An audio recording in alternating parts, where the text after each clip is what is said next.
Temuriylar tarixi davlat muzeyi rekonstruksiya qilinadi. Prezident uni ko'zdan kechirdi. Mahalla profilaktika inspektori ortiqcha vazifalardan xalos etilishi aytildi. Bank va to'lov kompaniyalari ilovasidan foydalanish bo'yicha yangi tartibga tushuntirish berildi. Kunning eng muhim xabarlari bilan tanishtiramiz. Assalomu alaykum.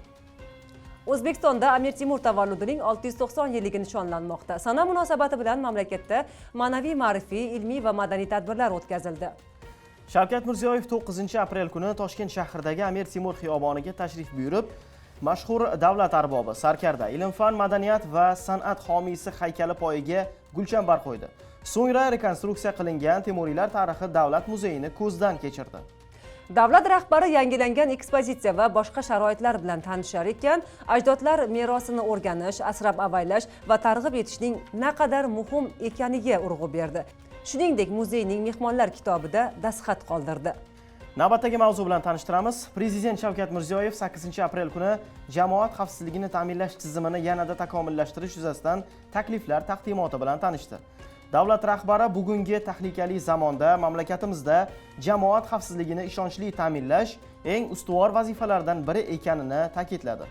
Mahallalarda profilaktika ishlarini tashkil etish holatiga alohida e'tibor qaratildi.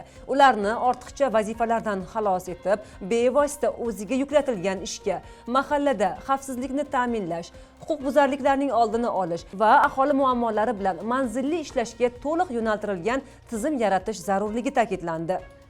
Davom etamiz. Markaziy bank 22-apreldan masofaviy moliyaviy xizmatlarda xavfsizlik bo'yicha joriy etilgan yangi tartib haqida tushuntirish berdi. Qayd qilinishicha, o'zgarishlar faqat yangi mijozlarga taalluqli xolos. Agar mijozning telefon raqami, jismoniy shaxslarning shaxsiy identifikatsiya raqami va bank kartasi egaligi bilan bir-biriga mos kelsa, u ilovadan foydalanishi mumkin bo'ladi. Muammo faqat bitta holatda paydo bo'ladi. Agar telefon raqam yoki bank karta mijozga umuman aloqasi bo'lmagan begona shaxs nomida bo'lsa, masalan, begona odam nomiga rasmiylashtirilgan telefon raqam, boshqa odamning bank kartasi va hokazo.